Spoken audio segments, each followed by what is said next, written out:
For nearly a decade, the Indian Ocean was treated as a final answer. Satellites moved on. Search vessels returned to port. Reports were archived, labeled inconclusive, and slowly forgotten by the world's attention span. What remained was silence. Not the peaceful kind, but the heavy silence of something unresolved. When the recovery operation finally began, it did not arrive with celebration.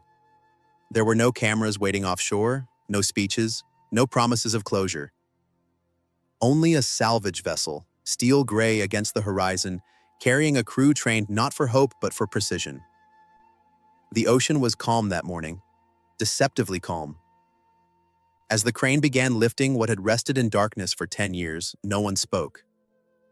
Water poured from the aircraft's fuselage in long, uninterrupted streams, as if the sea itself was reluctant to let go.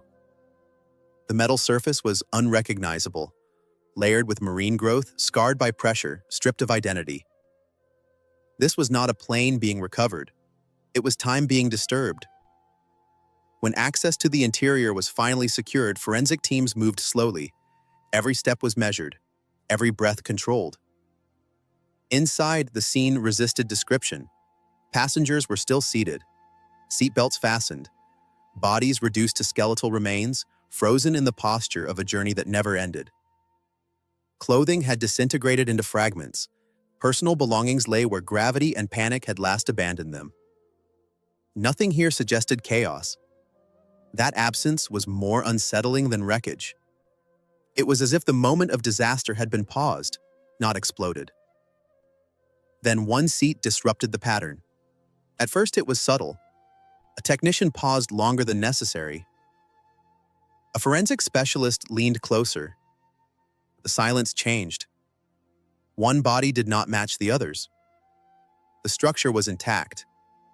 The skin, though altered, remained present. The facial features were still discernible, softened by time but not erased by it. This was not preservation expected at this depth. Not after 10 years. No conclusions were spoken aloud. Professionals do not speculate in moments like this. They document, they observe, they record, but the shift in atmosphere was unmistakable. Gloved hands carefully examined the clothing. Fabric held together beyond expectation. And then, inside a pocket that should have been empty, something firm was felt. A plastic identification card. Still legible. Country of origin? Egypt. The aircraft, until now a collective tragedy, suddenly narrowed into a single, specific life. A person with a name, a history, a destination that had never been reached. The ocean had returned many things that day: metal, silence, unanswered questions. But this one discovery carried a different weight. It did not explain what happened to the plane. It did not solve the mystery. It did something more unsettling. It suggested that not everything is claimed equally by time, and that the story of flight MH370 was no longer only about how people died, but about how one life endured in a way no one could yet explain. The identification card changed the nature of the investigation. Until that moment, every recovered element from flight MH370 belonged to a collective, a passenger list, a seating chart, a statistic repeated in headlines. 239. Now there was a name. The card was transferred through a documented chain of custody, photographed, sealed, and verified under laboratory lighting. Despite prolonged exposure to seawater, the plastic had resisted total degradation. The ink had faded but not disappeared. Databases were accessed, records cross-checked. Within hours, confirmation arrived. The individual was an Egyptian national, professionally affiliated with a scientific research institution. Travel history consistent with the flight's manifest. Nothing about the profile suggested irregularity, which made the condition of the body more difficult to reconcile. Marine biologists, forensic anthropologists, and pathologists were consulted. Variables were listed: water temperature, oxygen deprivation, pressure, microbial activity. Each factor explained partial preservation in theory, but not to this extent. No conclusion was drawn. Instead, the investigation expanded outward. Weeks later, a small team arrived in Cairo. There were no press announcements, no cameras. This was not a public narrative yet. It was still evidence. The address led them away from central districts and into a modest residential neighborhood. The building was old but maintained. The stairwell narrow, the door unmarked. Inside, the apartment offered no visual clues of distinction. There were no awards displayed, no symbols of status, no indication that this was the home of someone whose name would soon be debated in laboratories and briefing rooms. What remained was order. Books arranged carefully, clothes folded with precision, a calendar on the wall, months out of date, still marked with handwritten notes. In one corner of the room, a folded prayer mat rested beside a shelf. Above it, a worn copy of the Quran, not displayed, not highlighted, simply present. The team documented everything without commentary. Neighbors were interviewed quietly. They described a man of routine, someone who left early, returned on time, and spoke little about his work. He was known to help when asked, and more often when not asked at all. One neighbor recalled that he refused public thanks. He said, the man explained, pausing, that if something is done to be seen, it loses its value. There were no stories of extraordinary acts, no dramatics, no claims of perfection, only consistency. Regular prayer, private charity, a refusal to take credit.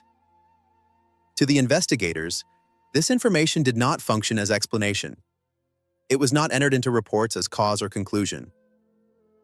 But it altered perspective. The individual recovered from the ocean was no longer an anomaly in a forensic chart. He was a person whose life followed a pattern, deliberate, disciplined, and quietly principled. Back at the lab, the findings were reviewed again. Same data, same measurements. But now they were attached to a life with context. The mystery did not diminish. If anything, it sharpened. Because science could describe what was found, but not why this particular life resisted erasure. And for the first time since the recovery began, the investigation was no longer only about an aircraft. It was about the weight of a single human presence and what, if anything, remains when everything else is taken away. Back in the laboratory, distance returned what emotion had briefly interrupted. Samples were cataloged, measurements repeated. Temperature logs compared against depth models. Every step followed protocol. Science does not react, it verifies. The body was examined again under controlled conditions. Tissue integrity was assessed. Chemical exposure analyzed. Salt saturation measured. Individually, none of the findings violated known principles. Cold water could slow decomposition. Low oxygen environments could delay bacterial activity. Depth could suppress scavenger access. These explanations were entered into reports carefully, with conditional language and probability ranges. But together, they did not fully align. Other remains from the same cabin section were reviewed side by side. Same environment, same duration, same pressure. Yet the contrast was unmistakable. The difference was not dramatic in a cinematic sense. There was no moment of shock, no spoken disbelief. Instead, there was hesitation. A pause before the next step, a longer silence during briefings. One forensic specialist adjusted the phrasing of a sentence 3 times before finalizing it. Unusual became statistically uncommon, which became outside expected preservation patterns. The words mattered. No one wanted speculation. No one wanted headlines. An external review panel was requested. Independent experts with no institutional attachment to the case. They confirmed the data, they confirmed the anomaly. They did not confirm a cause. During one closed-door discussion, a senior marine biologist summarized the situation with restraint. "We can explain parts of it," she said, "but not all of it, not yet." That distinction was critical. Science had not failed, but it had slowed. As the investigation progressed, attention shifted subtly, not toward belief, but toward boundaries. What science could measure, what it could not infer, what it refused to claim.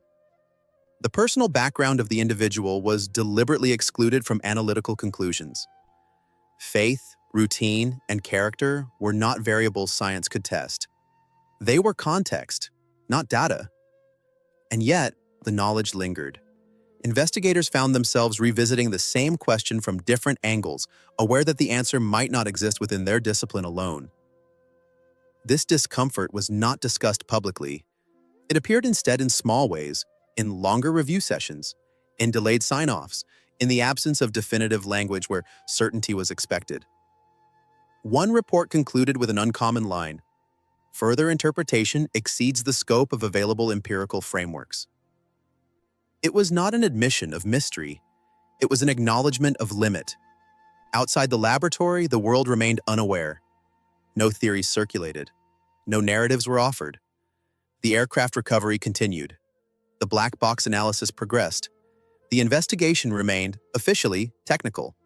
But within the controlled environment of science, a quiet tension had taken root.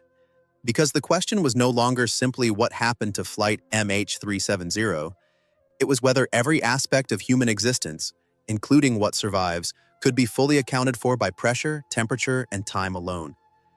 And for the first time, no one rushed to answer. The black box did not arrive with drama. It was handled the same way everything else was handled, carefully, quietly, without ceremony. Recovered from the rear section of the aircraft, the cockpit voice recorder and flight data recorder were transported under armed supervision to a secure analysis facility. Salt residue coated the casing. The exterior bore scars of pressure and time. But the core remained intact. Engineers worked in controlled silence, every action logged, every seal documented. When power was finally introduced, no one spoke. Data appeared slowly, then steadily. Altitude, speed, heading. The flight path confirmed what had long been suspected but never proven: a deliberate deviation. The aircraft had not wandered. It had been guided. Transponder signals ceased at a point that could not be attributed to malfunction alone. Communications ended without distress. No mayday, no struggle. The machine did exactly what it was told. Attention shifted to the cockpit voice recorder. Audio recovery is never immediate. Fragments come first. Noise patterns. Background hum. Then breath. The sound of controlled breathing filled the room. Not panicked, not rushed. Measured. Sustained. Hours passed in compressed replay. 6 hours of flight after radar disappearance. No raised voices, no alarms acknowledged verbally, no chaos. Just silence, interrupted only by routine cockpit sounds.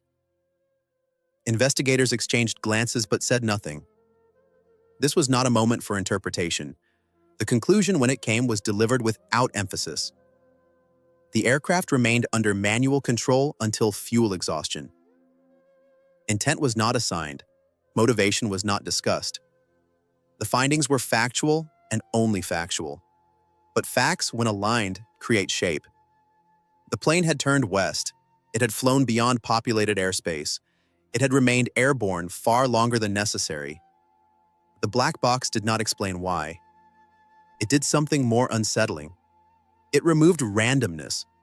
What had once been called an accident now sat within a narrower frame, one shaped by choice, not chance. As analysts returned to the human remains recovered from the fuselage, the contrast sharpened. Panic was expected. Evidence of struggle anticipated. But the interior told a different story. Seatbelts remained fastened. Oxygen masks unused. No signs of mass movement. Whatever occurred in those final hours had unfolded without chaos. The preserved body, documented earlier, was reviewed again. Not for cause, but for context. The condition no longer stood alone. It existed within a broader pattern of restraint, control, and quiet conclusion. Still, no conclusions were drawn publicly. Investigations of this scale do not speak quickly, but internally the direction had changed. The mystery was no longer scattered across infinite possibilities. It had narrowed. And as it narrowed, one truth became unavoidable. The aircraft had not been lost to the ocean. It had been taken there. And yet, amid deliberate control and mechanical obedience, one life had resisted erasure in a way that none of the systems could explain. The machines remembered everything they were designed to remember. What they could not record was why one human presence seemed to carry a different weight into the depths. For weeks after the black box findings were confirmed, nothing was said. No press conference, no interim report released to the public. No statements framed for headlines. This absence was not accidental. Investigations of this scale operate on two timelines: the official one, shaped for public understanding, and the internal one, where facts are weighed not only for accuracy, but for consequence. Within secured briefing rooms, the discussion shifted. The technical mystery of flight MH370 had narrowed significantly. But what remained was no longer mechanical. It was human. The findings suggested intent without providing motive, control without explanation, a conclusion without closure. Officials debated language carefully. Every word carried weight. To describe the event as deliberate risked speculation. To describe it as accidental contradicted the data. To remain silent invited suspicion. The preserved body complicated this balance further. Internally, it was referred to only by case number. No name was used during briefings. Personal history was excluded from summaries. This was intentional. The moment a narrative attaches itself to a single individual, interpretation follows, and interpretation invites controversy. Still, the anomaly could not be ignored. Independent oversight committees reviewed the findings. Legal advisors examined potential ramifications. Ethics boards questioned disclosure thresholds. At no point did anyone suggest suppressing evidence. But how evidence is framed matters as much as what it contains. One internal memo summarized the concern succinctly. Facts may be neutral, interpretations are not. Meanwhile, families of the missing waited. Some had waited a decade already. They had endured theories, false hope, and silence in equal measure. To release partial truth risked reopening wounds without healing them. To delay further risked appearing evasive.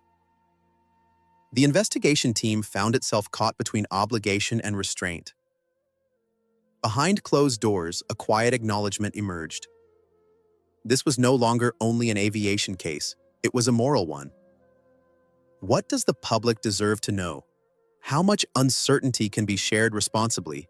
And when facts point toward intent but not meaning, where does explanation end and speculation begin? The preserved body remained at the center of this tension, not because it proved anything, but because it unsettled assumptions. It challenged the idea that all outcomes are uniform, that time erases everyone equally, that human presence leaves no imprint once systems fail.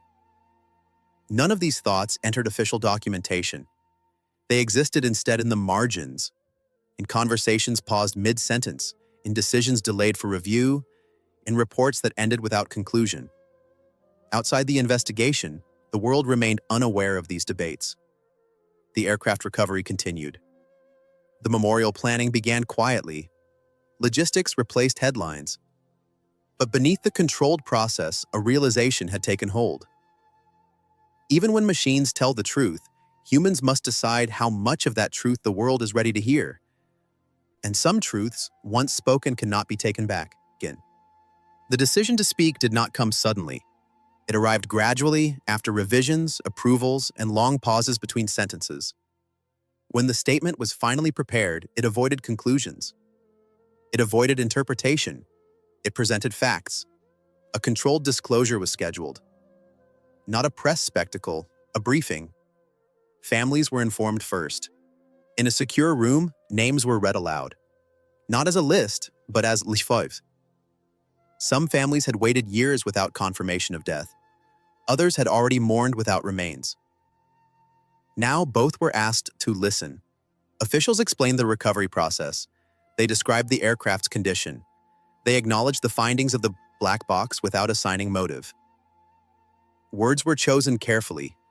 Deliberate deviation was used instead of intent. Manual control instead of decision. Every phrase was measured for accuracy and restraint. When questions came, they did not arrive calmly. Some families wanted bite certainty, others wanted accountability. Many simply wanted to know where their loved ones had gone. No answer fully satisfied any of them. Then the discussion reached the subject that had remained unspoken until the end. The anomaly. The preserved body. It was described clinically, without emphasis. No name was given, no personal history shared, only the fact of its condition. The room changed. Some saw it as coincidence, others as cruelty, one preserved while so many were lost. A few remained silent, unsure what to feel. Grief does not follow logic. Outside, the briefing was summarized for the public. Headlines focused on the aircraft's path, the absence of distress signals, the confirmation of control. The preserved body appeared only as a footnote, a technical detail. That was intentional. The investigation team understood the risk of distraction. To elevate one life over others, even unintentionally, would fracture trust. Yet the knowledge could not be erased. Families spoke privately among themselves. Speculation circulated quietly. Some found comfort in the idea that not all traces were lost. Others found the thought unbearable. Memorial planning continued. A location was chosen near the coast. Names were engraved alphabetically. No distinctions, no annotations. When remains were released for burial, ceremonies varied by culture, belief, and distance. Some graves were filled, others remained symbolic. During one private service, an investigator stood at the edge of the gathering, unseen. She watched as prayers were offered in different languages, some spoken, some silent. For the first time since the recovery began, she allowed herself a thought she had carefully avoided. This was not about answers, it was about acknowledgement.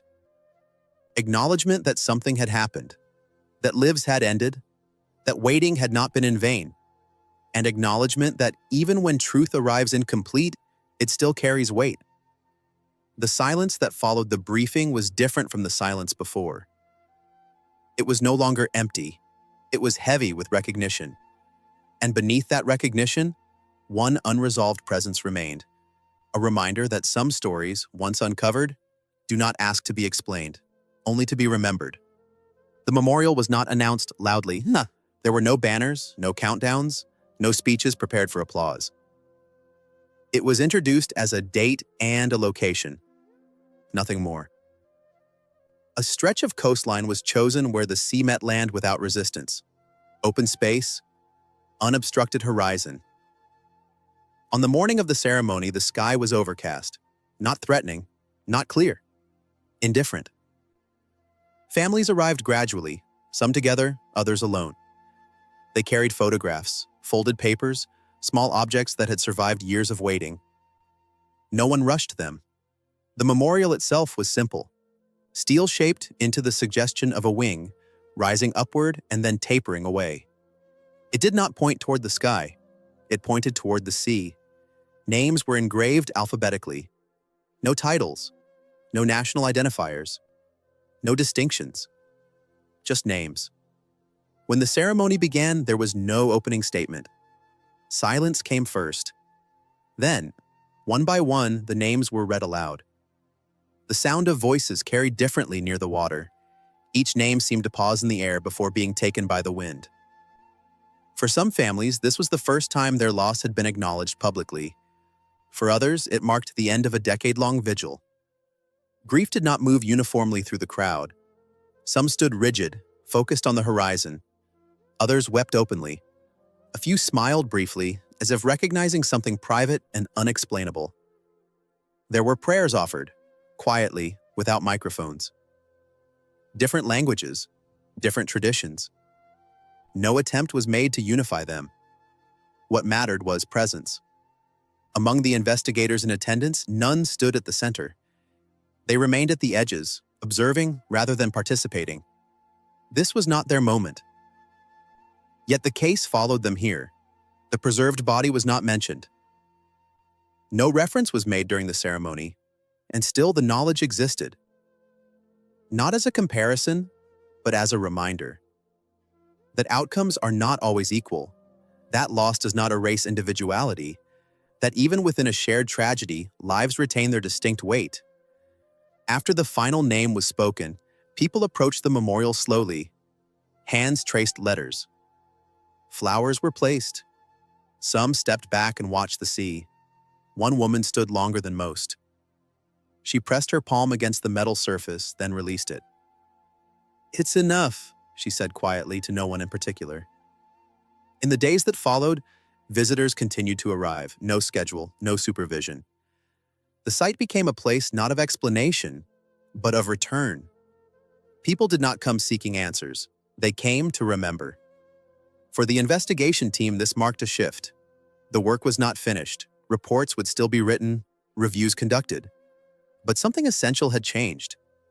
The story of Flight MH370 had moved from speculation into acknowledgement. It no longer existed only as a mystery. It existed as memory. And memory, unlike answers, does not demand certainty. It only asks to be carried forward. In the weeks after the memorial, the investigation entered a quieter phase. There were no new discoveries announced, no revisions issued, no corrections demanded. Officially, the case moved toward completion. Reports were finalized with careful language. Findings were summarized without speculation. Every conclusion ended where evidence ended. And yet, within the margins of those documents, something remained unsettled. The preserved body continued to be referenced only indirectly, an anomaly, an outlier, a deviation from expected patterns. Nothing more. But among those who had been closest to the recovery, the memory persisted, not as proof, not as explanation, as a question. What does it mean when one trace endures while others disappear? Is it coincidence or simply the limits of what can be measured? Science had done what it was designed to do. It identified, compared, and contextualized. It acknowledged uncertainty without filling it with belief. That restraint was its strength. Yet restraint does not erase curiosity. The life behind the identification card was never discussed publicly again. No profile released, no biography written. The decision was deliberate. To elevate one story risked overshadowing the rest. To imply meaning risked misinterpretation. And still, the idea circulated quietly, not in reports, but in thought. Among investigators, among families, among those who stood at the memorial and felt something they could not articulate. The aircraft had been recovered, the path reconstructed, the final hours understood in mechanical terms, but the human element resisted compression. In universities and research institutions, the case was referenced as a study in investigative limits. In ethics discussions, it was cited as an example of responsible silence. What was not said mattered as much as what was. Some argued that every anomaly deserves explanation. Others maintained that not every observation demands narrative. Both positions were valid. Neither resolved the tension. Over time, public attention faded. New stories replaced old ones. The memorial became quieter. But for those who returned, not out of duty, but out of reflection, the presence of the sea remained constant. It offered no answers. It never had. What it offered instead was perspective. Lives intersect briefly. Events unfold without consent. And meaning is not always delivered in conclusions. Sometimes it exists only in what lingers. The preserved body did not change the outcome of Flight MH370. It did not reverse loss, it did not absolve responsibility, but it altered memory. It reminded those who encountered it that a life is more than the moment it ends. That traces persist in ways not always visible, measurable, or explainable. As the final documents were archived, one sentence was left deliberately untouched. Certain observations remain outside the scope of definitive interpretation. It was not a failure of investigation, it was an honest boundary. And within that boundary, the story of MH370 found its final form. Not as a solved mystery, but as a record of what was known, what was lost, and what could not be fully named. Closure did not arrive the way many had imagined. There was no final announcement that tied every thread together, no moment when uncertainty collapsed into certainty. no sentence that transformed grief into relief. Instead, closure arrived quietly, unevenly, and differently for each person who had waited. For some families, the recovery of the aircraft was enough. It gave shape to loss. It replaced absence with place.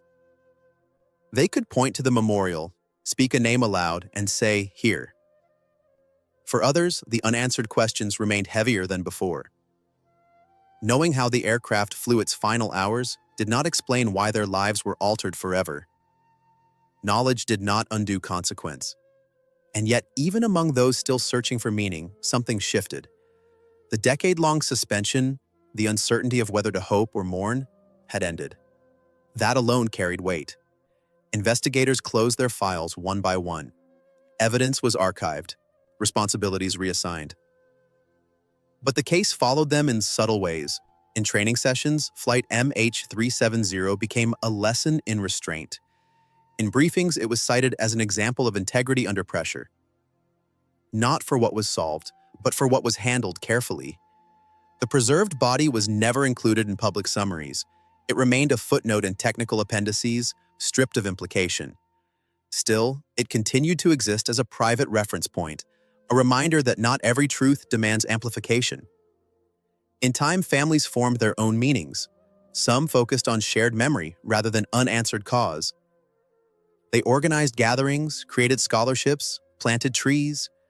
Others turned inward. They carried questions they would never ask aloud, and some, quietly, found peace in the idea that endurance does not always announce itself. That survival, in some form, might be quieter than expectation. The memorial site reflected this diversity. Visitors approached it differently. Some stood briefly and left. Others returned again and again. A few brought children, too young to remember, old enough to ask. "What happened?" they asked, and the answers were careful. A plane was lost. People were taken by the sea. They are remembered here. No mention of anomalies, no theories, just truth in its simplest form. As years passed, the story of MH370 settled into history. Not forgotten, but no longer active. It became something people referenced when speaking about uncertainty, responsibility, and restraint. And perhaps that was its final role. Not to resolve every question, but to demonstrate that even when explanations fail, acknowledgement still matters. Because remembrance does not require certainty. It requires presence. And presence, once offered, does not disappear. When the case of Flight H370 was officially closed, nothing about it felt finished. The documents were archived, the task forces disbanded, budgets were redirected to new investigations, new urgencies. On paper, the story had reached its end. But stories of this kind do not end where files do. They remain, not loudly, not urgently, but steadily. The aircraft had been recovered, its final path reconstructed, its last hours understood as far as machines would allow. And still, the most enduring element of the story was not mechanical. It was human. Not the unanswered question of intent, not the theories that once filled silence, but the reminder that every name engraved on the memorial belonged to a life with depth beyond its final moment. Lives interrupted, not defined, by loss. The preserved body, never spoken of publicly, never framed as meaning, faded gradually from active memory. It did not become legend. It did not become proof. And that was intentional, because its power was never in what it explained, but in what it resisted explaining. It stood quietly against the idea that everything must be reduced to cause and effect, that endurance must be measurable. That legacy requires recognition. For some, the story of MH370 became a lesson in humility, a reminder that even the most advanced systems cannot fully contain the human dimension. For others, it became a testament to patience, to the long wait for truth, even when truth arrives incomplete. The memorial by the sea continues to stand. Wind passes through it. Salt gathers along its surface. Names remain unchanged. Visitors come without ceremony. Some leave flowers, some leave nothing at all. Most leave with the same understanding. This place does not offer answers. It offers acknowledgement. And acknowledgement, once given, changes the weight of memory. The ocean, vast and indifferent, continues its rhythms. It does not speak of what it keeps. It does not return everything it takes. But once, after 10 years, it returned enough. Enough to end waiting. Enough to begin remembrance. The story of Flight MH370 now lives where many stories eventually do. Not in speculation, not in certainty, but in reflection. A reminder that even when outcomes are uneven, even when explanations fall short, what we choose to remember and how we choose to carry it is what remains. And sometimes that is enough.